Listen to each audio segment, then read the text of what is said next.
시간이 되었으므로 다 같이 일어서 찬송하며 주일 예배를 하나님께 드리겠습니다.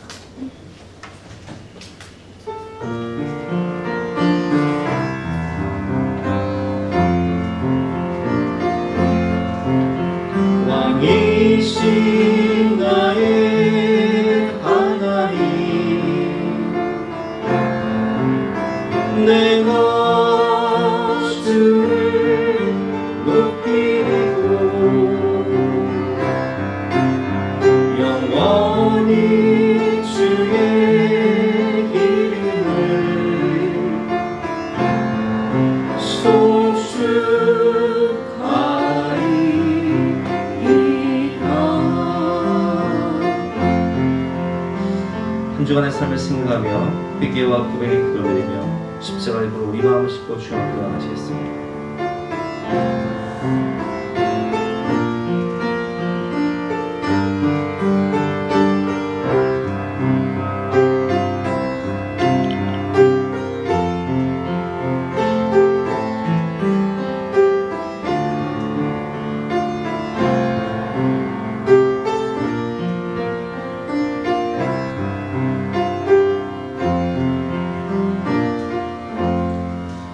그러므로 형제들아, 내가 하나님의 모든 자비하심으로 너희를 권하오니 너희 몸을 하나님이 기뻐하시는 거룩한 산 제물로 드리라.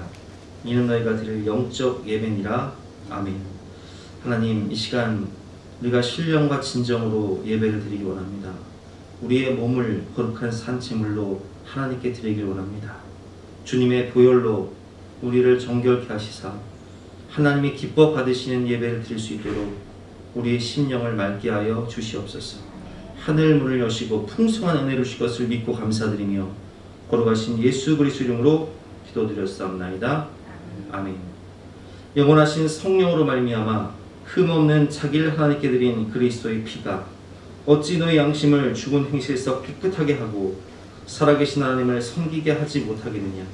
그러므로 주 예수 그리스도 안에 있는 자에게는 결코 정죄함이 없느니라. 아멘. 사제를 확신하며 다같이 사도신경으로 우리 신앙을 고백하겠습니다. 나는 전능하신 아버지 하나님 천지의 창조주를 믿습니다. 나는 그 유일하신 아들 우리 주 예수 그리스도를 믿습니다. 그는 성령으로 잉태되어 동정녀 마리아에게서 나시고 본디오 빌라도에게 고난을 받아 십자가에 못 박혀 죽으시고 장사한 지 사흘 만에 죽은 자 가운데서 다시 살아나셨으니 하늘에 오르시어 전능하신 아버지 하나님 우편에 앉아 계시다가 거기로부터 살아있는 자와 죽은 자를 심판하러 오십니다. 나는 성령을 믿으며 거룩한 공교회와 성도의 교제와 죄를 용서받는 것과 몸의 부활과 영생을 믿습니다. 아멘. 다같이 앉으셔서 함께 찬송하시겠습니다.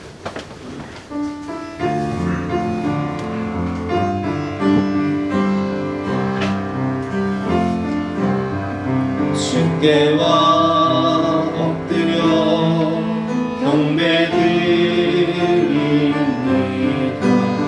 주 계신 곳에 기쁨 가득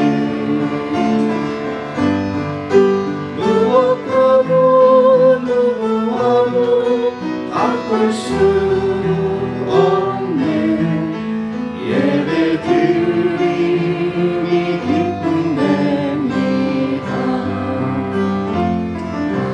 성령의 임재와 예배를 위해서 합심해서 기도하신 후에 우리 대표에서 성원주 집사님께서 대표로 기도해주셨습니다.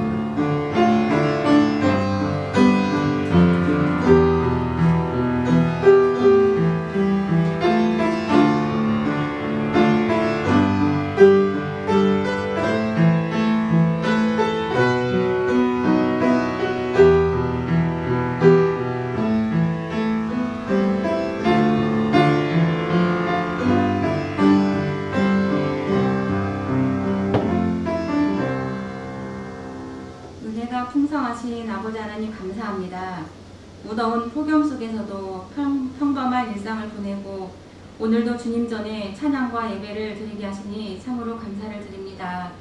아무것도 염려하지 말고 오직 모든 일에 기도와 간구로 너희 구할 것을 감사함으로 아뢰라. 그리하면 평강의 하나님께서 너희 마음과 생각을 지키시리라. 그렇습니다. 한 주간도 평강의 하나님께서 저희들의 마음과 생각을 지켜주셨습니다. 더욱 감사를 드립니다.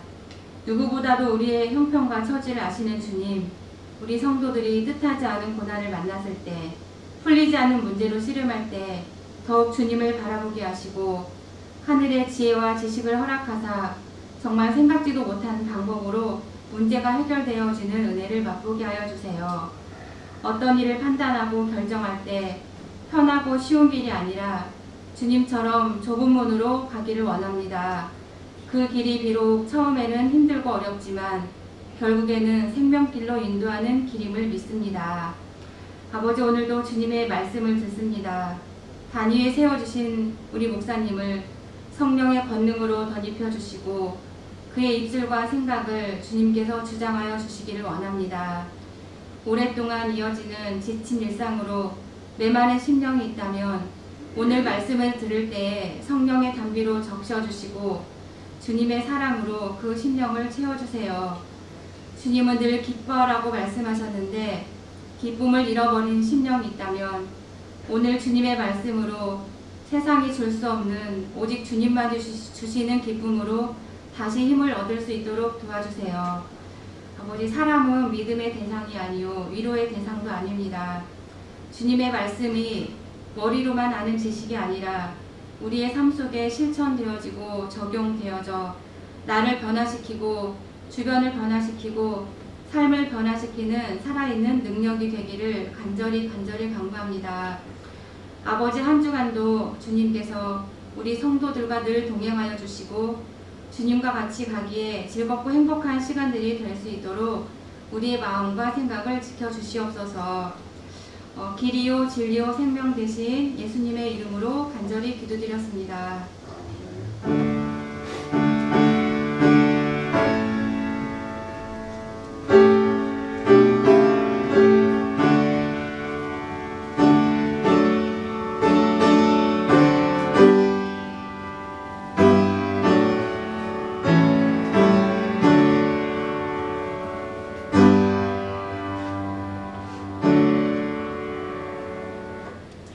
반갑습니다. 오늘도 이렇게 주님 전에 나와서 간절한 마음으로 사모하는 마음으로 예배드리는 여러분들과 또 영상으로 가정에서 예배를 드리는 우리 모든 성도님들 가정 가운데 은혜와 평강이 가득하시기를 주님의 이름으로 축원합니다. 광고 말씀드리겠습니다. 수도권 거리두기 4단계에 맞춰서 예배가 현장 예배로 진행이 되긴 하는데 10% 정도 참석할 수 있기 때문에 한 17명 정도씩 1부, 2부, 3부에 걸쳐서 예배를 드릴 수 있습니다. 그래서 예배 참석을 원하시는 분들은 수요예배도 그렇고 또 주일 예배도 그렇고 미리 신청을 해주시고 참석해 주시기를 부탁드립니다. 청소년 기름 부음 캠프가 이번 주 목, 금, 토 3일 동안 진행이 됩니다. 저녁 7시 반부터 9시 반까지 진행이 되는데요. 교회와 가정에서 병행을 해서 진행을 하도록 하겠습니다. 교회로 오시는 분들은 미리 신청을 해주시고 오시길 부탁드리고요. 또 부득이 가정에서 들으실 분들도 아이들과 함께 영상으로 예배를 들으시면 되겠습니다. 교회에 오시는 부모님, 아이들에게는 1인당 하루에 10,000원씩 간식비를 챙겨서 3일 동안 30,000원을 챙겨줄 것이고요. 또 가정에서 예배 드리는 학생들도 김현주 사모에게 느낀 점을 보내주시면 간식비를 적립해서 챙겨주도록 하겠습니다. 가정에서 예배를 드리시는 분들은 유튜브에서 위아처치를 검색한 후에 동영상으로 시청을 하시면 되겠습니다. 이번 주 금요 기도회는 청소년 캠프 관계로 없습니다. 착오가 없으시기를 부탁드립니다. 예배 후에 마스크를 1인당 5매씩 가져가시기를 부탁드립니다. 8월 예배위원 및 봉사자 안내 게시판을 참조해 주시고 우리 이건주 집사님하고 김기순 권사님이 오늘까지만 예배 드리고 또 다음 주에 전남 무안으로 고향으로 이사를 가시게 되었습니다. 가셔서 또 신앙생활 잘할 수 있도록 가정 다 구원할 수 있도록 기도해 주시기를 부탁드립니다. 오늘 주시는 하나님 말씀은 창세기 30장 25절부터 43절까지의 말씀인데요. 구약성경 43면입니다. 창세기 30장 25절부터 43절까지의 말씀을 영상을 통해서 함께 보도록 하겠습니다. 라헬이 요셉을 낳았을 때 야곱이 라반에게 이르되 나를 보내어 내 고향 나의 땅으로 가게 하시되 내가 외삼촌에게서 일하고 얻은 처자를 내게 주시어 나로 가게 하소서. 내가 외삼촌에게 한 일은 외삼촌이 아시나이다. 라반이 그에게 이르되 여호와께서 너로 말미암아 내게 복 주신 줄 내가 깨달았노니 내가 나를 사랑스럽게 여기거든 그대로 있으라. 내 품삯을 정하라. 내가 그것을 주리라. 내가 어떻게 외삼촌을 섬겼는지 어떻게 외삼촌의 가축을 쳤는지 외삼촌이 아시나이다. 내가 오기 전에는 외삼촌의 소유가 적더니 번성하여 때를 이루었으니 내 발이 이르는 곳마다 여호와께서 외삼촌에게 복을 주셨나이다. 그러나 나는 언제나 내 집을 세우리이까. 내가 무엇으로 내게 주랴? 외삼촌께서 내게 아무것도 주시지 않아도 나를 위하여 이 일을 행하시면 내가 다시 외삼촌의 양떼를 먹이고 지키리이다. 오늘 내가 외삼촌의 양떼에 두루 다니며 그 양 중에 아롱진 것과 점 있는 것과 검은 것을 가려내며 또 염소 중에 점 있는 것과 아롱진 것을 가려내리니 이 같은 것이 내 품삯이 되리이다. 후일에 외삼촌께서 오셔서 내 품삯을 조사하실 때 나의 의의가 내 대답이 되리이다. 내게 혹시 염소 중 아롱지지 아니한 것이나 점이 없는 것이나 양 중에 검지 아니한 것이 있거든 다 도둑질한 것으로 인정하소서. 내가 내 말대로 하리라. 그날에 그가 순염소 중 얼룩무늬 있는 것과 점 있는 것을 가리고 암염소 중 흰 바탕에 아롱진 것과 점 있는 것을 가리고 양 중에 검은 것들을 가려 자기 아들들의 손에 맡기고 자기와 야곱의 사이를 사흘 길이 뜨게 하였고 야곱은 라반의 남은 양떼를 치니라. 야곱이 버드나무와 살구나무와 신풍나무의 푸른 가지를 가져다가 그것들의 껍질을 벗겨 흰 무늬를 내고 그 껍질 벗긴 가지를 양떼가 와서 먹는 개천의 물구유에 세워 양떼를 향하게 하매 그때가 물을 먹으러 올 때에 새끼를 베니 가지 앞에서 새끼를 뱀으로 얼룩얼룩한 것과 점이 있고 아롱진 것을 낳은지라. 야곱이 새끼 양을 구분하고 그 얼룩무늬와 검은빛 있는 것을 라반의 양과 서로 마주보게 하며 자기 양을 따로 두어 라반의 양과 섞이지 않게 하며 튼튼한 양이 새끼 뵐 때에는 야곱이 개천에다가 양떼의 눈앞에 그 가지를 두어 양이 그 가지 곁에서 새끼를 베게 하고 약한 양이면 그 가지를 두지 아니하니 그렇게 함으로 약한 것은 라반의 것이 되고 튼튼한 것은 야곱의 것이 된지라. 이에 그 사람이 매우 번창하여 양떼와 노비와 낙타와 나귀가 많았더라. 말씀의 제목은 복의 근원이신 하나님을 바라봅시다 라는 제목으로 본 말씀 의지해서 함께 은혜를 나누도록 하겠습니다. 우리 지난주 말씀을 통해서 사랑과 전쟁 같은 야곱 가정의 가정사를 살펴보았습니다. 4명의 부인, 자신의 의지와는 상관없이 4명의 부인이 생긴 야곱, 그리고 그 부인들은 전쟁 같은 사랑 속에서 서로 경쟁하듯 아이들을 낳았고 그 아들들이 하나님의 은혜로 후에는 이스라엘 민족의 12지파가 되어서 하나님께서 세상에 오를 옷을 만드실 때에도 그 가슴에 12보석을 새기시고 또 그 어깨에도 그 이름을 새기셔서 간직할 만큼 보배롭고 존귀한 하나님의 민족이 되었고 자녀들이 되었다는 것을 우리가 배웠습니다. 오늘 본문을 보면 야곱은 고향으로 다시 돌아가려고 합니다. 왜 그렇습니까? 아무리 열심히 일을 해도 외삼촌 라반에게 이용만 당하던 자신의 집을 세울 수가 없는 거예요. 인생이 너무 고달프니까 우리가 인생이 너무 고달프게 되면요, 마치 누가 보면 15장에 보면 탕자가 집을 떠나서 고생하고 호랑방탕하며 모든 것을 잃지만 그 인생의 공고함 가운데 어디가 생각이 나요? 아버지의 집, 고향집이 생각나듯이 야곱도 마찬가지예요. 비록 자신을 죽이려고 하는 형이 기다리고 있지만 그럼에도 불구하고 야곱은 자기 몸이 쉴 수 있는, 자기 마음이 쉴 수 있는 온양을 향해서 가고자 합니다.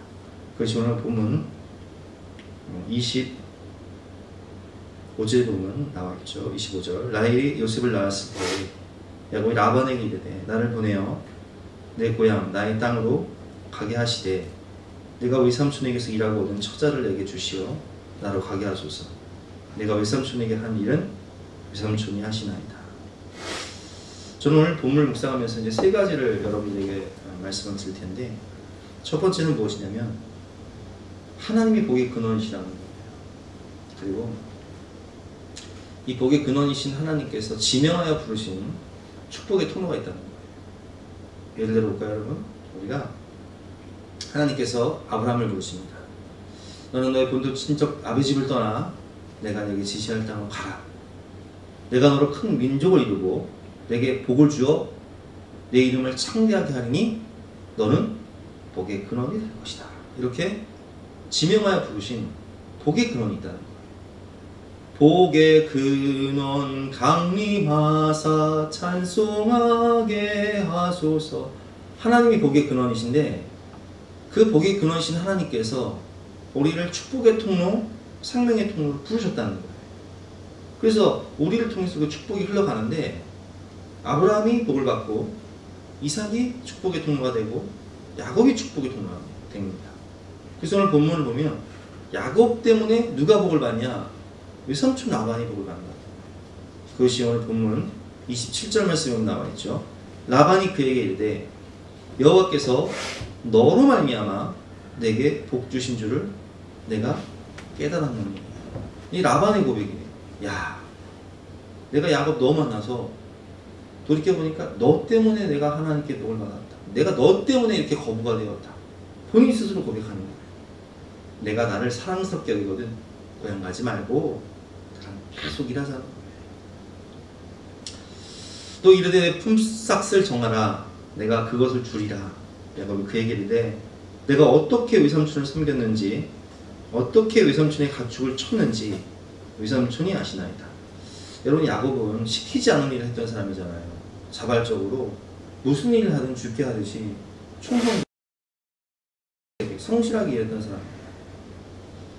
그리고 하나님께서는 야곱에게 복을 주셨죠. 그래서 30절 말씀처럼 내가 오기 전에는 외삼촌의 소유가 적더니 번성하여 때를 이루었으니 내 발이 이르는 곳마다 여호와께서 외삼촌에게 복을 주셨나이다. 누가 복을 주셨다고요? 하나님께서 나 때문에 외삼촌에게 복을 주셨다는 거예요. 그러나 나는 언제 내 집을 세우리이까? 이 야곱의 탄식이죠. 여러분, 우리가 이 말씀을 통해서 깨달을 수 있는 것은 하나님이 우리에게 생명을 주시고 축복을 주신다는 거예요. 창세기를 보면 창조주 하나님의 성품을 알 수 있는 구절이 있습니다. 하나님이 이 세상을 창조하실 때 창세기 1장 27절 말씀이죠. 하나님이 자기 형상 곧 하나님의 형상대로 사람을 창조하시되 남자와 여자를 창조하시고 우리에게 생명을 주셨어요. 세상을 창조하셨어요. 그리고 28절에 보면 하나님이 그들에게 복을 주시며 뭘 주신다고요? 복을 주시며.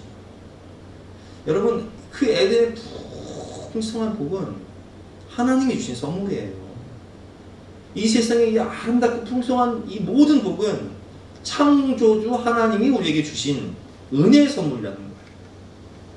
하나님이 우리에게 생명을 주시고 하나님이 우리에게 축복을 주십니다. 그래서 창세기 12장 1절 말씀을 보면 믿음의 조상 아브라함에게 하나님께서 복을 주셨어요. 너는 복의 근원이 될 것이다 말씀하셨죠. 그래서 이 아브라함 때문에 누가 복을 받냐? 아브라함 옆에 있었던 조카 롯이 거부가 됩니다. 양떼와 소떼가 많아져서 더 이상 그 풍성한 양떼와 소떼가 너무 많아져서 땅은 한정적이고 양떼와 소떼 많아지니까 아브라함의 목동들과 조카 롯의 목동들이 싸워서 헤어질 수밖에 없는 그런 현실이 나올 수밖에 없는 무한한 축복을 하나님이 아브라함 때문에 롯에게 주십니다. 그리고 우리가 창세기를 계속 배웠지만 아브라함의 아들 이삭도 흉년의 때에 하나님이 애굽으로 내려가는 이삭에게 말씀하시죠. 애굽으로 내려가지 말고 내가 너에게 머물라고 한 이 땅에 머물러라. 그럼 내가 너에게 복을 줄게 하면서 그 흉년의 때에 100배의 축복을 얻게 됩니다. 그리고 그 모습을 본 아비멜렉, 그러나 아비멜렉이 아무리 이삭을 방해를 해도 가는 곳마다 막 땅을 파면 우물이 나니까 두려운 마음이 생긴 거예요. 그래서 평화협정을 맺기 위해서 아비멜렉이 그 친구 아우삭과 군대 장관 비골과 더불어 그랄에서부터 이삭에게로 온지라. 이삭이 그들에게 이르되 너희가 나를 미워하여 나에게 너희를 떠나게 하였거늘 어찌하여 내게 왔느냐 물으니까 그들이 이렇게 대답하는 거예요. 그들이 이르되 여호와께서 너와 함께 계심을 우리가 분명히 보았습니다. 야, 보니까 너는 흉년의 때에도 100배의 추수를 얻게 되고 가는 곳마다 땅을 파면 우물이 막 샘이 솟고 하나님이 함께하지 아니하시면 이런 일은 있을 수 없다.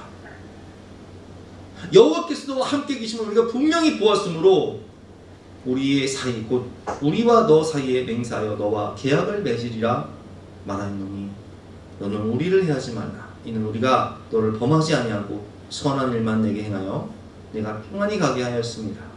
이제 너는 여호와께 복을 받은 자니라.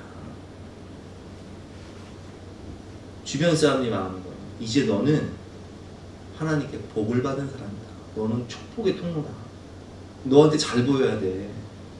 난 너랑 평화협정을 맺어야 돼. 너랑 싸우면 안 돼. 너를 대적하면 안 돼. 왜냐면 너를 축복하는 자에게는 하나님이 복을 내리고 너를 저주하는 자에게는 내가 저주하리니 땅의 모든 족속이 너로 말미암아 복을 받으리라 말씀하셨기 때문에.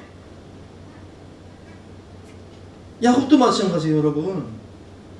베델에서 나타나신 하나님께서 야곱에게 뭐라고 말씀하셨습니까? 창세기 28장을 보면 그 베델에서 또 본즉 여호와께서 그 위에 서서 이르시되 나는 여호와니 너의 조부 아브라함의 하나님이요 이삭의 하나님이라. 내가 누워있는 땅을 내가 너와 내 자손에게 주리니 내 자손이 땅에 티끌같이 되어 내가 서쪽과 동쪽과 북쪽과 남쪽으로 퍼져나갈 것이며 땅의 모든 족속이 너와 내 자손으로 말미암아 복을 받으리라. 내가 너와 함께 있어 내가 어디로 가든지 너를 지키며 너를 이끌어 이 땅으로 돌아오게 할지라. 내가 내게 허락한 것을 다 이루기까지 너를 떠나지 아니하리라 하신지라. 그러니까 야곱이 어디로 가든지 하나님이 함께 하시고 축복을 주시는데 야곱 때문에 오늘 본문을 보니까 누가 복을 받아요? 라반이 복을 받는 거예요. 라반은 그걸 확실히 알고 고백하는 거예요. 여러분, 모든 생명과 풍성한 축복은 위로부터 생명의 근원이신 풍성한 복의 근원이신 하나님이 주시는 거예요. 그래서 우리는 당신은 하나님의 언약 안에 있는 축복의 통로 이렇게 찬양하잖아요. 당신을 통하여서 열방이 주께 돌아오게 되리. 여러분, 우리는 하나님이 지명하여 부르신 축복의 통로고 생명의 통로랍니다. 하나님과 함께하기 때문에 모든 생명의 근원이시고 축복의 근원이신 하나님이 우리와 함께 하시기 때문에 우리 때문에 우리 주변 사람들이 복을 받고 가정이 복을 받고 집안이 복을 받고 영혼들이 구원받고 살아나는 축복의 통로로 하나님이 우리를 부르셨기 때문에 아브라함 때문에 조카 롯이 복을 받고 이삭 때문에 주변 사람들이 복을 받고 야곱 때문에 라반이 복을 받듯이 하나님과 함께하는 우리 때문에 생명과 축복이 흘러가는 거예요. 여러분, 우리가 하나님 안에 있으면 생명을 얻고 축복을 받습니다. 그래서 내 인생 최고의 복은 무엇이냐? 바로 예수 그리스도예요. 왜냐하면 예수님께서 이 땅에 오신 목적이 무엇이냐? 내가 온 것은 양으로 생명을 얻게 하고 풍성히 얻게 하려 하십니다. 친히 말씀하셨어요. 요한복음 10장 10절 말씀이죠. 도둑, 마귀가 오는 것은 도둑질하고 죽이고 멸망시키려는 것뿐이요. 내가 온 것은 양으로 생명을 얻게 하고 더 풍성히 얻게 하려는 것이라. 아멘. 그래서 우리는 포도나무 대신 예수님 안에만 붙어 있으면 나의 안에 거하라. 너희가 내 안에 거하고 내 말이 너희 안에 거하면 무엇인지 원하는 대로 구하라. 그러면 주시리라. 풍성한 열매를 얻게 되는 거예요. 항상 하나님 사랑 안에 예수님 은혜 안에 거하시는 저와 여러분 되시기를 주님의 이름으로 축원합니다. 두 번째로 우리가 깨달을 수 있는 것은 야곱의 오늘 고백인데요. 나는 언제나 내 집을 세우리이까. 30절 말씀이죠. 내가 오기 전에는 외삼촌의 소유가 적더니 번성하여 때를 이루었으니 내 발이 이르는 곳마다 여호와께서 외삼촌에게 복을 주셨나이다. 그러나 나는 언제나 내 집을 세우리이까. 여러분, 야곱이 14년 동안 일했어요.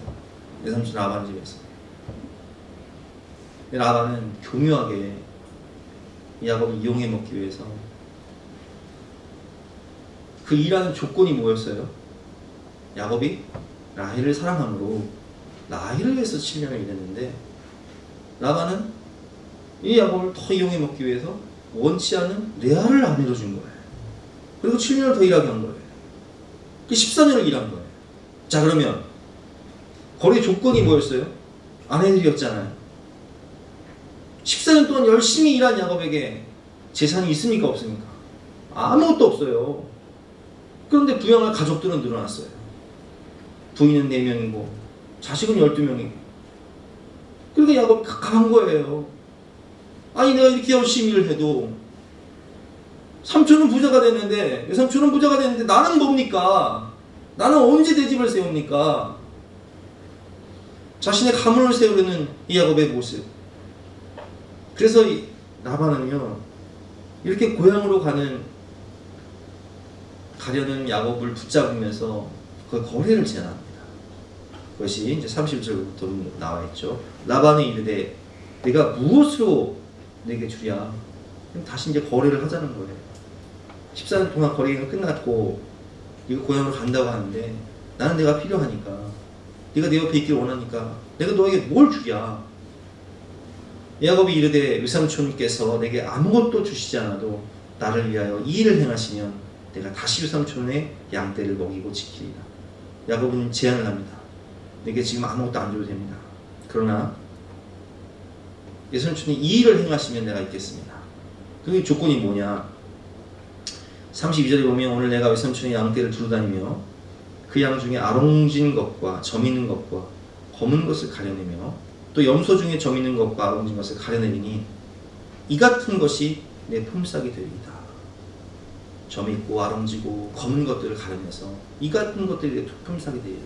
그러나 그 가려내는 것들이 지금 내 품삯이 아니라 앞으로 이런 것들이 태어나면 내 품삯이 된다는 거예요. 후일에 외삼촌께서 오셔서 내 품삯을 조사하실 때에 나의 의가 내 대답이 되리이다. 내게 혹시 염소 중 아롱지지 아니한 것이나 점이 없는 것이나 양 중에 검지 아니한 것이 있거든 다 도둑질한 것으로 인정하소서. 자, 야곱의 제안 확실하죠. 점 있는 것, 아롱진 것, 검은 것들, 이런 것들이 내 것이고 그렇지 않은 것은 외삼촌의 것이니까 확실히 구분이 되지 않습니까? 이제 라반이 34절에 보니까 내가 네 말대로 하겠다. 계약서를 씁니다. 도장을 찍습니다. 공증을 받습니다. 근데 문제가 뭐냐? 라반이요, 겉으로는 그럴싸한 계약서를 쓰고 근무 조건을 정하고 월급을 정한 것 같은데 이게 사실은 완전히 노예 계약서고요. 완전한 불공정 거래예요. 왜 그런 줄 아세요? 35절 보면 그날에 그가 순염소 중 얼룩무늬 있는 것과 점 있는 것을 가리고 암염소 중 흰 바탕에 아롱진 것과 점 있는 것을 가리고 양 중에 검은 것들을 가려 자기 아들들의 손에 맡기고 자기와 야곱의 사이를 며칠 길 사이를 뜨게 한다고요? 3일 길 거리로. 아니 그러면 이 사흘 길을 뜨게 하였고 야곱은 라반의 남은 양떼를 치게 되면 어떻게 야곱이 치고 있는 이 가축들 중에 점 있는 것, 아롱진 것, 그리고 검은 것들은 다 라반의 아들들이 3일길 거리에서 지금 치고 있는데 이런 것들이 태어날 수가 없잖아요, 유전적으로.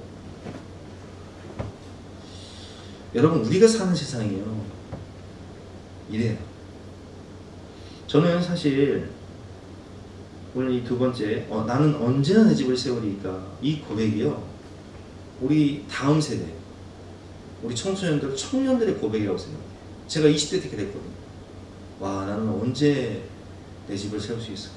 나는 과연 연애는 할 수 있을까? 나는 과연 결혼을 할 수 있을까? 내가 취업을 할 수 있을까? 취업을 한다 한들 결혼해서 애 낳고 집 살 수 있을까? 언제 내 집을 세울 수 있을까? 제가 고등학교를 졸업하고 뭐 저 공부를 못해서 대학을 이제 떨어지고 이제 마음이 안 좋잖아요. 대학 떨어지고 이제 구리에 제가 나가서 친구들하고 이제 구리에 나가서 길을 걷는데 어떤 사람이 봉고차에서 저를 부르는 거야. 또 학교 떨어졌냐? 예. 야 걱정하지 마. 학사고시라는 게 있는데 학사고시 보면 돼. 이거 공부하면 되면서 책을 딱 주는 거야. 학사고시 하라고 책 팔고 있는 거예요. 아니 제가 이제 뭐 물에 빠진 사람도 집구하기라도 잡고 싶은 심정으로 아 그러냐고 나 몰랐는데 그런 게 있냐고 열심히 한번 공부해 보겠다고 그 책을 결국 샀네. 돈을 내고 산 게 아니라 그냥 계약서에 사인을 하고 책을 받아간 거예요. 그리고 이제 그 책값도 갚아야 되고 일도 해야 되니까 처음으로 취직하는 데가 제기동에 있는 와이셔츠 공장의 시가발이었는데 첫 근무 조건이 8시 반부터 6시까지 일하면서 월급 30만 원을 받고 일을 하기로 했어요. 근데 제가 기억하기로는 하루 제가 무슨 일이 있어서 빠졌어요. 분명히 30만 원 받기로 했는데 한 달 일하고 도저히 일의 적성이 안 맞으니까 하루 빠지고 이제 그만둔다고 하니까 17만 원을 주는 거예요. 왜 17만 원을 주냐? 30만 원을 주기로 했는데 근데 그것이 17만 원이 그 당시에 그 법적으로 줄 수 있는 그 최저임금이었던 거예요. 그래서 17만 원을 받았는데 제가 그 17만 원을 어디다 썼는 줄 아세요? 그 책값 책 쓰지도 않고 반 나가면서 위약금으로 17만 원 고스란히 날렸습니다. 제가 그때 깨달았어요. 이야 이게 세상이구나. 그리고 이제 두 번째 이제 당한 게 뭐냐면 그래도 이제 뭘 배워야 되니까 미래를 생각해서 뭘 배워야 되니까 신문을 보는데 아 미래 전망 있는 직업은 항공정비사입니다. 항공정비 당시에 청량리에 항공정비 학원이 있었는데 신문을 크게 광고를 내가지고 근데 거기 혹해가지고 또 그걸 다니는데 직장생활 하면서 월급 70만 원을 받습니다. 그럼 70만 원을 받아가지고 저녁에는 항공정비 학원을 다니는데 고스란히 돈 번 거 항공정비 학원에 갖다 주고 1년 동안 공부해가지고 그 자격증을 땄는데 아니 이게 쓸데가 없네. 제가 그 자격증을 정말 어렵게 땄어요. 100명 중에 30명 붙었어요. 뭐 실기, 필기, 면접 가가지고 그래서 너무 기뻐가지고 항공회사에 전화를 했는데 제가 기능사 1급 땄는데 취직하려고 합니다. 그거 어디다 쓰니? 그거 어디다 쓰는 거예요? 그거는 전문대 갈 때 그냥 가산이 되는 그런 자격증이 되고 혹시라도 뭐 육군 항공대로 빠지면 경력 없이 할 수 있으니까 군대 한번 가봐라. 웬열 군대 갔더니 저는 81mm 박격포 주특기가 항공정비는걸요. 아니 이게 어떻게 된 거야 이게. 여러분 우리가 사는 세상이요 이렇게 열심히 살아도요 그냥 마치 라반이 야곱을 속이는 것처럼 이 사람이 뜯어가고 저 사람이 뜯어가고 아니 뭐 대책이 없어. 그치 20대는요 정말 난 20대로 돌아가고 싶지가 않아요. 내 인생 자체가 우울해. 대책이 없어요. 그렇게 인생을 살아가니 과연 내가 결혼할 수 있을까? 내가 과연 애를 낳을 수 있을까? 과연 나는 집을 살 수 있을까? 나는 도대체 언제 내 집을 세웁니까? 그러니까 제 자신이 너무 초라하다 보니까요. 주변에서 누가 다가와도 누가 사귀자고 다가와도 내 지금 꼬라지가 이런데 그렇지 않습니까? 내 지금 모습이 너무 초라한데 뭘 사겨요? 연애를 못하는 거예요. 연애를 할 수가 없는 거예요.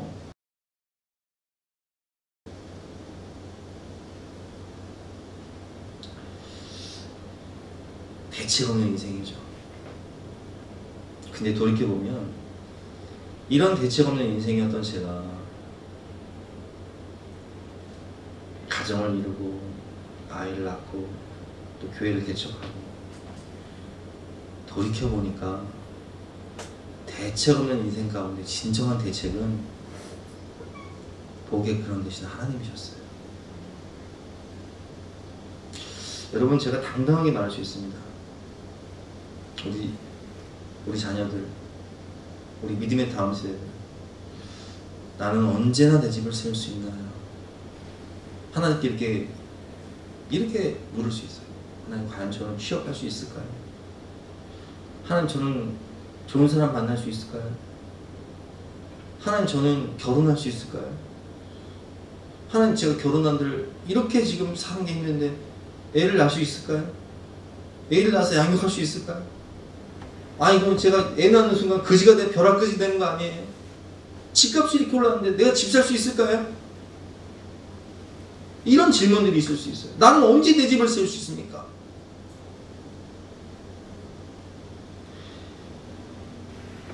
그래서 지금은요, 3포, 5포, M포 세대라고 하잖아요. M포 세대. 모든 걸 포기했다는 거예요. 취업도 안 되고, 연애도 못하고, 취업 포기하고, 연애 포기하고, 결혼 포기하고, 출산 포기하고, 집 사는 거 포기하고, M포 모든 걸 포기했다는 거예요.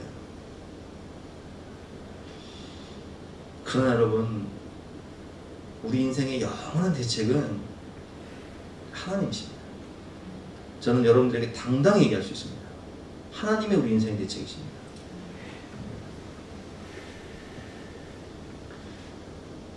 보세요, 여러분. 우리 인생의 소망이신 하나님을 바라보고 현실에 최선을 다하고 도전하다 보면 하나님 은혜를 주시는 거예요. 여러분, 누가 야곱의 집안을 세워주십니까? 하나님이시잖아요. 누가 12아들, 야곱의 12아들을 12지파로 세워주십니까? 하나님이시잖아요. 누가 야곱의 인생을 이스라엘로 변화시켜 주십니까? 이스라엘은 민족의 시조잖아요, 야곱이. 하나님이시잖아요. 누가 목동 다윗이었던 다윗을 이스라엘 왕으로 세워주시고, 누가 그 골리앗을 쓰러뜨릴 수 있는 용기와 힘과 지혜와 능력을 주십니까? 하나님이시잖아요. 그래서 영원한 대책은요, 하나님이시라는 거예요. 우리 인생의 해답은 오직 길이요 진리요 생명이 되신 예수 그리스도가 우리 인생의 해답이라는 거예요. 예수님은 다냐? 다다. 복음이면 다인 거예요. 주님 내 안에 계시면 우리가 우겨쌈을 당하여도 쌓이지 아니하고 답답한 일을 당하여도 낙심하지 않는 것은 질그릇 같은 내 안에 보배이신 예수 그리스도가 있기 때문에, 내 안에 하나님이 함께 하시기 때문에 우리는 두려워하지 않는 거예요. 도전할 수 있는 거예요. 지난 금요일날 김은호 목사님이 우리 다니엘 기도를 통해서 말씀을 들었지만 청년들에게 하는 말씀이죠. 자신의 정체성을 분명하게 하는 거예요. 나는 누구다? 나는 하나님의 사람이다. 나는 하나님의 백성이다. 하나님이 나와 함께 하신다. 그리고 나 자신과의 싸움에서 일하는 거예요. 사단 마귀는 우리에게 패배와 낙심과 절망을 주죠. 미래를 꿈꾸지 못하게 만들어요. 게으름과 나태함 속에서, 두려움과 패배의식 속에서 현실에 안주하며 안 된다, 못한다 말을 하죠. 그러나 여러분, 우리는 우리 자신과의 싸움에서 이겨야 돼요. 왜냐? 내게 능력 주신 자가 있기 때문에. 그래서 우리는 내게 능력 주신 자 안에서 내가 모든 것을 할 수 있습니다 하며 나 자신을 이기고 세상을 이기고 사단 마귀를 이기면서 전진해야 되는 거예요. 그리고 세 번째로 우리는 목적이 분명한 사람이 되어야 됩니다. 다윗은 목표가 있었어요. 하나님이 기름 부어 왕으로 세우신 그런 사람이었기 때문에 왕이라는 목표가 있었다고요. 목동이 아니라 왕이라는 자존감을 가지고 살았던 거예요. 무슨 일하든 죽게 하듯 열심히 최선을 다해 살았고, 목동이었지만 양을 지키기 위해서 곰과 사자와 싸우는 그런 성실한 모습 가운데 하나님의 능력이 부어지는 거예요. 표대를 향해 달려가는 거죠. 그 큰형 엘리압이 전쟁터에 나온 다윗을 조롱하며 니까짓게 뭘 할 수 있냐 비아냥거리지만, 다윗은요 엘리압의 말에 신경을 쓰지 않아요. 다윗의 시선은 지금 어디 있냐? 골리앗. 저 골리앗을 어떻게 죽일까? 목적이 분명한 거예요. 여러분, 우리의 시선이, 우리의 귀가 엘리압에게 있으면 안 돼요. 내 주변에서 안 된다는 사람의 그 말을 들으면 안 된다고요. 우리의 목적과 시선은 골리앗, 하나님이 내게 주신 저 장벽을 어떻게 무너뜨릴 수 있을까? 그 그 장벽이 오히려 나의 업적이 되는 거예요. 그것이 내 경력이 되는 거예요. 마지막으로 주를 의뢰하는 자가 되라. 다윗의 고백이죠. 골리앗에게 얘기합니다. 너는 칼과 창과 단창으로 내게 나아오거니와 나는 내가 모욕하는 이스라엘 하나님, 이스라엘 군대 하나님, 만군의 여호와의 이름으로 내게 나아가노라. 다윗은 자신의 학벌이나 자신의 재산이나 자신의 집안을 칼과 창과 단창을 의지하지 않았어요. 그가 의지했던 건 뭐예요? 만군의 여호와, 역사의 주관자가 되시고 상처나지 하여 위로는 하늘의 하나님, 아래는 땅의 하나님, 하늘과 땅의 모든 권세를 가지신 내 아버지 하나님, 그분을 의뢰하는 거예요. 여러분, 누가 우리의 집안을 세워줄 수 있고 누가 내 미래를 책임져 주십니까? 시편 127편 말씀을 보면 여호와께서 우리 집을 세워주지 아니하시면 세우는 자의 수고가 헛되며 여호와께서 성을 지키지 아니하시면 파수꾼에 깨어 있으면 헛되도다. 하나님이 우리 집안을 세워주시고 하나님이 지켜주셔야 된다는 거예요. 너희가 일찍 일어나면 늦게 누우며 수고의 떡을 먹으며 헛되도다. 아무리 열심히 일을 하고 새벽부터 일어나서 늦게까지 일을 하면서 수고의 떡을 먹어도요, 거기에 하나님의 은혜가 있어야 되는 거지, 하나님의 은혜가 없으면 헛된 거예요. 주께서 사랑하는 자에게 잠을 주시는 겁니다. 진정한 평안은 하나님 주시는 겁니다. 자식은 여호와의 기업이요 태의 열매는 그의 상급이로다. 젊은 자의 자식은 장사의 수중의 화살 같으니, 여러분, 우리가 아이를 키운다는 거, 젊은 자의 자식은 장사의 수중의 화살같이 평소에 그 화살통을 메고 다니면 얼마나 힘들겠어요. 얼마나 무거워, 얼마나 짐해요. 그러나 그 원수와 성문에서 담판할 때에 수치를 당하지 않는 능력이 되는 거예요. 후에는 우리 자녀들이요, 우리의 노후를 책임지고 우리 인생 큰 힘과 위로가 되는 능력이 되는 거예요. 마태복음 6장에 보면 이런 말씀이 있습니다. 무엇을 먹을까, 무엇을 마실까, 무엇을 입을까 염려하지 말아라. 공중의 새를 봐라. 새들이 창고가 있냐? 들의 백합화를 봐라. 솔로몬의 영광도 이 백합화랑 비교가 되지 않는다. 하물며 하나님의 자녀인 너희일까 뭐냐?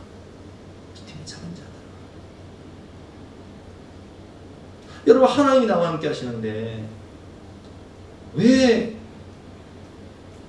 내가 과연 취업할 수 있을까? 내가 과연 결혼할 수 있을까? 내가 과연 애를 낳을 수 있을까?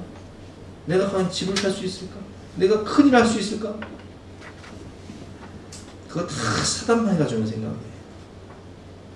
물론 저도 20대 때 내 형편이 너무 초라하다 보니까 그런 이 사단마귀가 주는 낙심 충만, 절망 충만. 근데 돌이켜보니까 하나님이 다 하시더라고요. 대책 없이 제가 애를 낳은 게 아니라 하나님이 대책이시니까 난 거고, 하나님이 얼마나 잘 먹여주시는지. 하여튼 너무 먹어서 탈이야. 우리 진경이 체격 보세요. 우리 수혜 너무 먹어서 탈이야. 너무 먹어서. 너무 마셔서 탈이야. 이 모든 쓸 것을 하나님이 채우시는 거예요. 우리의 미래 소망은 하나님이세요. 근데 얼마 전에 우리 이병만 집사님 집을 사서 얼마 전에 이사를 했어요. 근데 우리 이병만 집사님 우리 내형이잖아요. 너무 잘 알잖아. 내가 결혼을 하려고 처음에 집 알아보는데 둘이서 모은 돈이 3천만 원인가 3,500만 원인가로 방을 알아보는데, 저 임창동에 구리 롯데마트 거기 앞에 원룸이 지어질 때 신혼집을 알아보러 갔는데, 딱 원룸 하나 딱 얻으니까 침대 하나 딱 들어니까 끝나요. 기가 막혀. 그러니까 우리 누나가 얼마나 기가 막힌지, 내가 10년 직장 생활을 해서 이거 하나 얻을 수 있는 이게 현실이었어요. 그게 현실이었다. 그래서 구리는 도저히 비싸서 못 살고 저 구석 산흥으로 들어가가지고 오래된 저층 아파트 전세 방 2개짜리 거기서 신혼생활 시작했어요. 잊지를 않아요. 그리고 애들 낳고 키우는데 대출 갚아나가는데 뭔 돈이 있어. 근데 돌이켜보면 하나님이 대책이었지. 그냥 하나님 믿고 열심히 살다 보면 하나님이 은혜 주셔서 자녀도 양육하고 키우고 집도 사고 내 집안도 세우는 거지. 아멘? 아, 우리 매형이잖아. 내가 너무 잘 알잖아. 20년을 지켜봤는데 그 제가 가서 예배를 드리면서 그랬어요. 참, 근데 그때 일 얘기하면서 그렇게 시작을 했는데 하나님이 은혜 주셔서 예준이 낳고 예서 낳고 여기까지 인도해 주신 에베네셀 하나님 감사합니다. 찬양합니다. 하나님이 대책이십니다. 저 인생을 돌아봐요. 하나님이 대책이셨습니다. 하나님이 하셨습니다. 우리 자녀들 부모님께 한번 집에 가서 물어보세요. 여러분 부모님 인생도 별반 다르지 않아요. 다 시작할 때 셋방으로 시작하고 월세로 시작하고 전세로 시작하고 맞벌이 하면서 그렇게 살아가고 근데 하나님 믿고 의지하면서 믿음으로 살다 보니까 에베네셀 하나님 여기까지 인도하셨네. 그것을 체험하게 되는 거예요. 언제 난 내 집을 세울 수 있습니까? 하나님이 복의 근원이신 하나님이 대책이세요. 그 하나님을 바라보시기 바랍니다.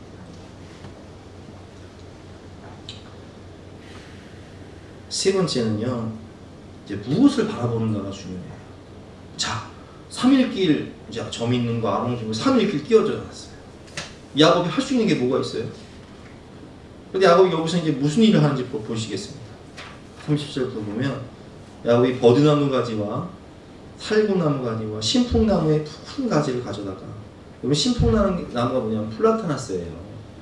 플라타나스 저 우리 집 바로 앞에 플라타나스가 있어요. 창문을 열면 플라타나스 나무가 있기 때문에 너무 잘 알아요. 그 나무가 울긋불긋 알록달록 하잖아요. 껍데기가 벗겨지면 이유가 이런 것들을 나무 가지를 가져다가 그것들의 껍질을 벗겨 흰 무늬를 내서 알록달록하게 만드는 거죠. 그 껍질을 벗긴 가지를 양떼가 와서 먹는 개천의 물 구유에 세워 양떼를 향하게 하며 그때가 물을 먹으러 올 때 새끼를 뱀이 가지 앞에서 새끼를 뱀으로 얼룩얼룩한 것과 점이 있고 아롱진 것을 낳으니라.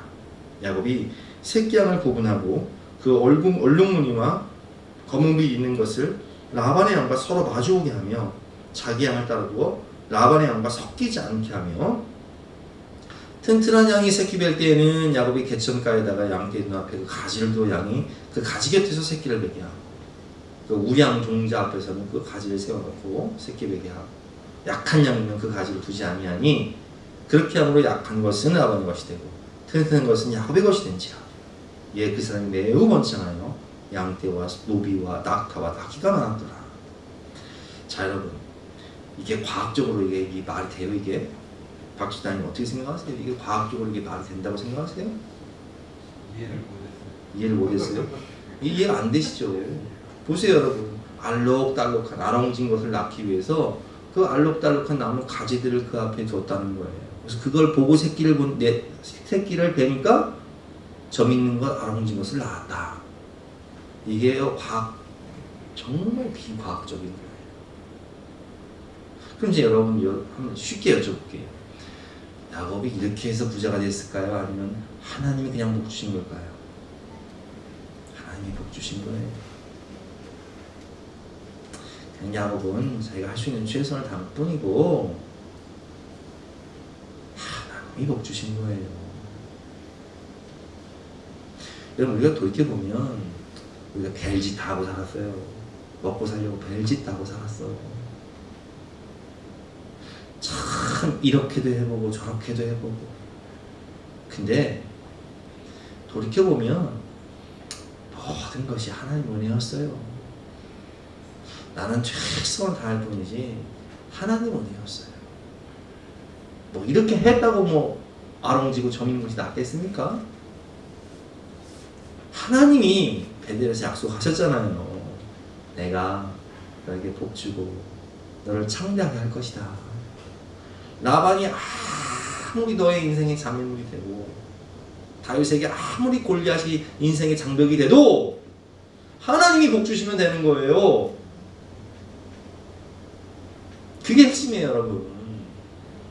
복의 근원이신 하나님. 이에 그 사람이 매우 번창하여 양떼와 노비와 낙타, 나귀가 많아진 것은 하나님이 약속하셨기 때문에, 베델에서 약속하셨기 때문에, 라반이 부자가 된 것은 하나님이 야곱에게 복을 주셨기 때문에 어떻게 하든지 거기에 은혜가 부어지는 거예요.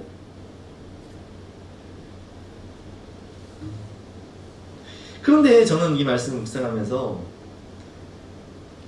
이게 중요한 메시지가 있어요. 무엇을 바라보는가.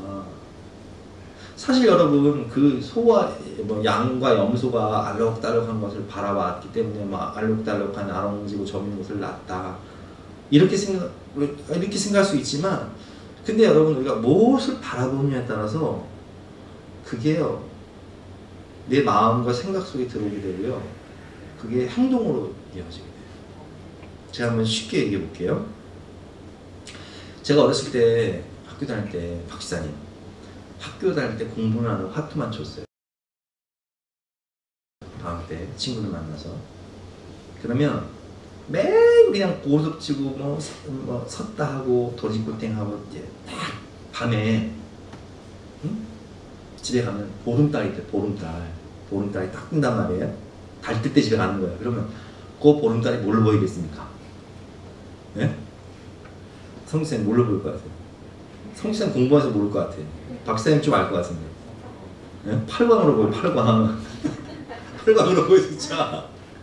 그리고 낮에 4월달에 벚꽃 피잖아요. 남들은 그게 벚꽃으로 보이는데 저는 삼광으로 보여요. 삼광 사쿠라. 자동차 번호판이요 5자리였어요. 옛날에 숫자가. 이게 도리지구땡 이게. 도리지구땡으로 그냥 버스를 타면 자동차 번호판이 도리지구땡이요 그냥. 그 5개 조합을 해가지고 3개로 이제 10이나 20 맞는 다음에 땡을 맞추는 건데, 아이고 이게 뭐 사람이 뭘 보느냐에 따라서 그게 그냥 당구를 배웠더니 당구 천장이 이게 당구다 이거 뭐예요 이게. 경험해 보시면 다 아실 거예요. 뭘 바라보느냐가 내 마음과 생각을 지배해버리는 거예요. 여러분 아담과 하와가 왜 범죄하고 타락한 줄 아세요? 하나님이 동산 중앙에 있는 선악을 알게 하는 나무는 먹지 말고 다 먹으라고 했는데 아담과 하와는 뭘 바라보느냐. 아이고 저 선악과를 보니까 먹음직하고 아이고 보암직하고 저거 먹으면 진짜 눈이 밝아서 하나님처럼 되는 거 아니야? 뭘 묵상하는 거예요? 선악과 밑에 앉아서 그것만 그냥 묵상하고 있는 거예요. 그러니까 먹고 싶지. 여자가 그 나무를 본지 먹음직하고 보암직도 하고 지혜롭고 얼마큼 탐스럽게 한 나무인지라 안 먹을 수가 없는 거예요. 여러분 다윗이 왜 범죄했는 줄 아세요? 다윗이 우리아의 아내를 범한 이유는 엄마 바세바만 묵상을 하네. 여러분 제가 이런 말씀을 왜 드리냐, 우리 다음 세대들 잘 들으세요. 내가 유튜브만 바라보고 내가 게임만 하고 맨 그냥 현실에 안주하면서 뭐 틱톡이나 보고 영상만 보면 내 인생의 미래에 소망이 있습니까? 여러분 우리 성도님들 잘 들으세요. 맨 앉아서 뉴스나 보고 코로나19가 어쨌다, 뭐 몇 명 죽었다, 뭐 경제가 어쩌다 이런 얘기나 듣고 막장 드라마만 보면 여러분 인생에 소망이 있습니까? 뭘 바라보느냐가 내 마음과 생각을 지배하는 거예요. 그러면 여러분 우리는 뭘 바라봐야 될까요? 세상의 풍요함과 화려함만 바라보다 멸망한 롯의 아내처럼 세상 것만 바라보면 안 돼요. 이 바라보면 닮는단 말이에요. 부부가 오랫동안 바라보면요 닮아요. 성품이 닮고 습관이 닮고 식성이 닮고 생각이 닮고 가치관이 닮아요. 먹는 것도 비슷해서 나중에 자식도요 부모를 오랫동안 바라보면 닮잖아요. 부모의 성품, 습관, 생각, 가치관, 인생관 다 닮는단 말이에요. 그러니까 우리는 뭘 바라봐야 돼요? 히브리서 12장 2절 말씀이죠. 믿음의 주요 또 온전하게 하시는 이인 예수를 바라보자. 믿음의 주요 온전하게 하시는 우리 인생의 롤모델, 표상 예수님을 바라보라. 복의 근원이신 하나님, 예배를 통해서 복의 근원이신 하나님을 바라보라는 거예요. 세상의 유혹과 지금의 문제에 집중하지 마시고 예배와 기도를 통해서, 특별히 이번 주에 우리 중고등부 아이들 수련회 할 텐데 영상으로 하나님의 말씀을 듣고 예수님을 바라보고 우리의 영원한 소망이신, 우리 인생의 영원한 대책이신 하나님을 바라볼 때 그분에게서 능력과 은혜가 나오는 것이지 세상 것에게는 소망 없어요. 능력이 없어요. 은혜가 없어요. 위로가 없어요. 믿음의 주여 온전하게 하시는 예수님을 바라보며 승리하시는 저와 여러분 되시기를 주님의 이름으로 축원합니다. 우리 함께 주신 말씀 생각하면서 찬양하고 기도하는 시간 갖도록 하겠습니다.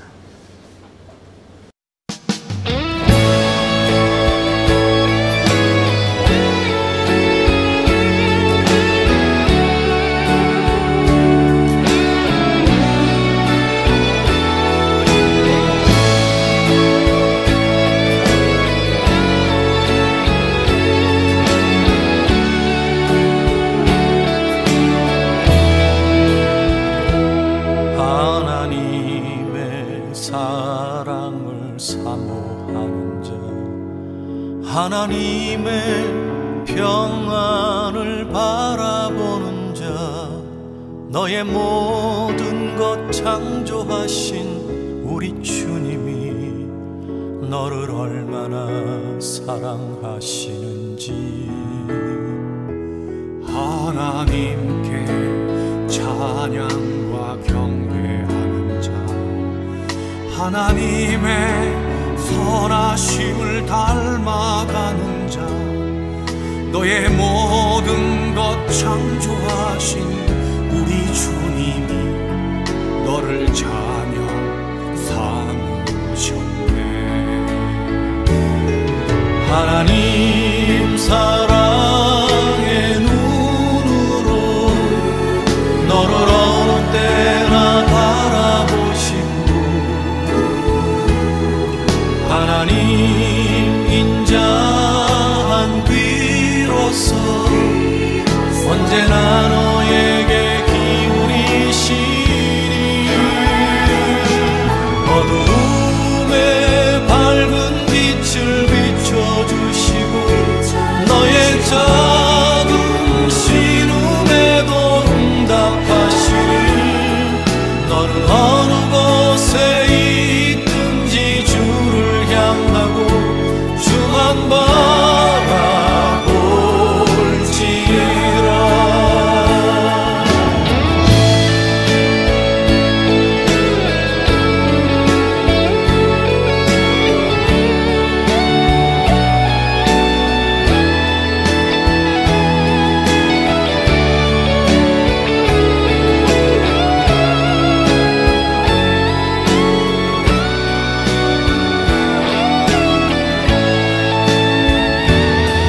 하나님 사랑의 눈으로 너를 어느 때나 바라보시고,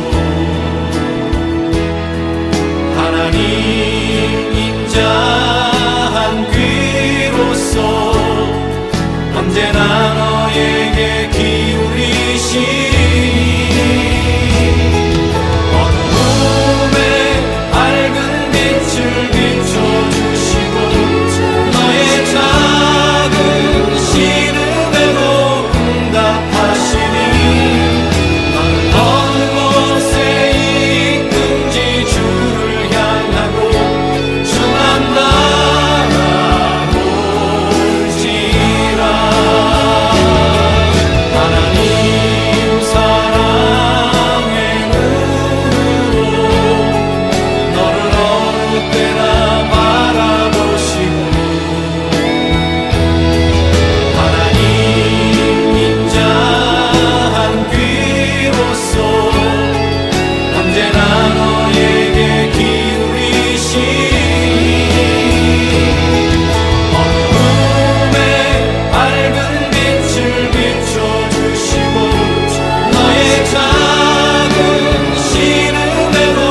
간단 찬송가 383장을 함께 찬송하시겠습니다.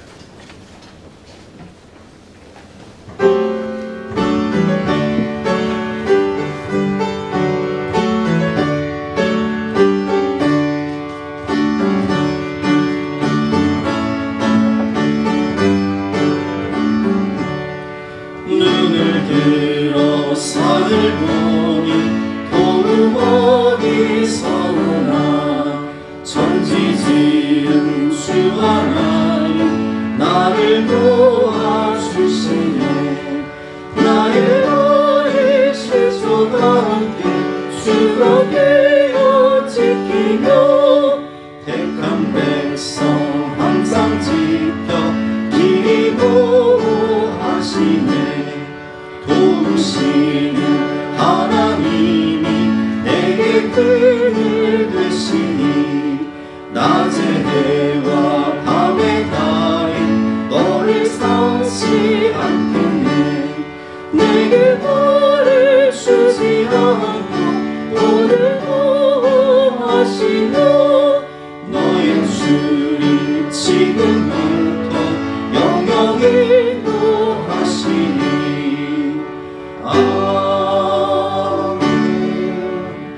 복의 근원이신 하나님, 이 시간 강림하사 우리의 찬송을 받아주시고 우리에게 은혜와 평강과 축복을 넘치도록 부어 주시옵소서. 하나님의 백성들의 살 길을 열어주시고 우리 인생의 영원한 대책이시오 소망이신 하나님께서 은혜의 문을 시온의 대로를 활짝 열어주심으로 우리 사랑하는 자녀들과 성도들이 믿음으로 승리하고 복의 근원으로 쓰임받게 하여 주시옵소서. 감사드리며 예수 그리스도 이름으로 기도드렸사옵나이다. 아멘. 지금은 우리 구주 예수 그리스도의 은혜와 하나님의 영원하신 사랑과 성령님의 감화감동 역사하심이 우리 모든 성도님들 머리머리 위에 앞날 위에 가정 위에 지금부터 영원까지 함께 하시기를 간절히 축원하옵나이다. 아멘.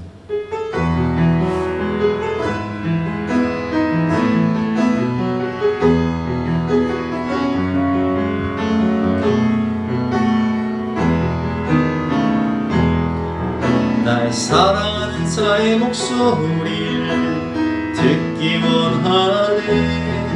나의 사랑 나의 어여쁜 자야 아위 틈이란 곳에서 듣기 원하네. 부드러운 주님의 음성. 나의 사랑 나의 사랑 나의 어여쁜 자야 일어나 함께 하자. 나의 사랑 나의 사랑 나의 어여쁜 자야 일어나 함께 가자.